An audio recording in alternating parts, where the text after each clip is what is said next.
What is going on, everybody? Welcome back to the channel. Aftersound here, bringing you Splinterlands content every single day. We also stream right here on this channel as well as on Twitch, so make sure you come by and say hello.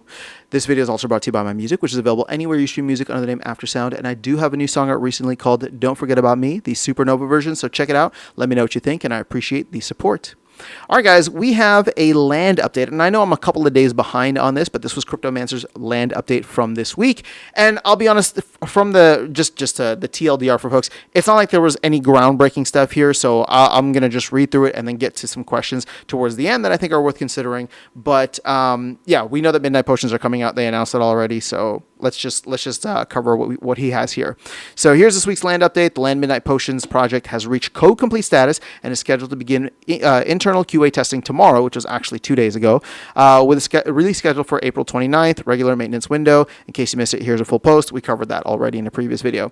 So this means that on April 29th, you'll be able to build Aura Labs and start manufacturing Midnight Potions. That gives you a couple of weeks, 2 exactly, to stock up on potions in preparation for Conclave Arcana packs becoming openable on May 13th. So the following has been done since my last update. 1, did quality control reviews of the remaining creative art assets and added them to the game. Number 2, added a League of Verico icon to the Artisan Quarter button on the production overview screen. Number 3, updated worksite selection mechanism layout to handle 4 worksite types. Number 4, added Midnight Potions link to the potion shop. It simply redirects to the non-card market for now.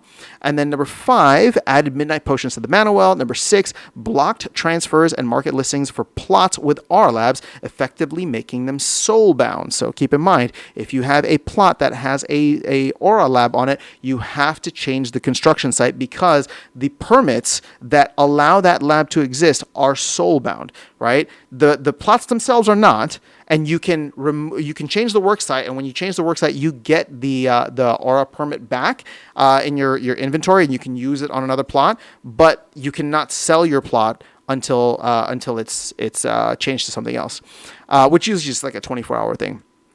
Number 7, coded the Artisan Quarter screen, which replaces the current Totem Fragment combining UI and adds support for obtaining Aura Lab permits and crafting Midnight Potions. Number 8, added code to return Aura Lab permits to the player when changing from Aura Lab to another worksite or when canceling an Aura Lab construction. So all that was pretty self-explanatory. We covered that earlier. In the week ahead, Cryptomancer will be focused on monitoring the QA process and responding to any issues that come up. Now, he did add a couple of extra things here. So here are a couple preview screenshots of the Artisan Quarter. The announcement post shows the crafting lab, so I'll show another 2 tabs. You can take a look here is the permit office. It's going to cost 10,000 research. And something important on that, let's see, restoration lab, there you go. But something important on that, he responded here to somebody asking about research from 2 different regions. And he says, no, all 10,000 research has to come from the same region. It can't be split across multiple regions. I would have liked to allow for that, Cryptomancer, but coding it would have been more difficult and there wasn't enough time given that we want this to be released so people can craft potions before California packs become available. So if you look at the screenshots above, you'll see there's a region drop down. You can select the region you want to source crafting components from, and then the screen will show your balances. And he says the beauty of this whole thing, Splinterlands is not selling these, so there's no price for us to set. It'll be determined by what players want to sell them for. And then I think, you know what, we'll go ahead and leave it there. I mean, he did leave a couple more screenshots and such. He did say, I'm probably going to shift all my research into Aura production, at least until I can crank out enough potions to cover my packs. Okay, so really cool stuff. I mean, I'm excited about this. It's like we got the pre-sale this week. We're going to get Midnight Potions the next week. 2 weeks after that, we're going to get Conclave Arcana actually released. And then who knows what craziness from there. And that's exactly what I wanted to focus on because, again, none of this was like really groundbreaking. It was all just like more details on what we know is actually happening. So the question really is, the question that I want to leave you guys with is, what next for land? What is Cryptomancer going to work on? Yes, this week he's making sure everything works well for QA, right? And I'm sure in the week or in next week after it goes live, he's going to spend that week just, you know, kind of being on call and making sure everything looks good on the back end. If there's anything that needs a hot fix, I'm sure he'll jump in and do whatever needs to be done or get it set for the next release. So beyond that, though, we are now getting a Cryptomancer that will have essentially the entire May free, right? But meaning, like, we're at the end of April now. So by next week, once this is out on April 29th, what will Cryptomancer be working on next? Well, okay, the easy one to think about is conflicts.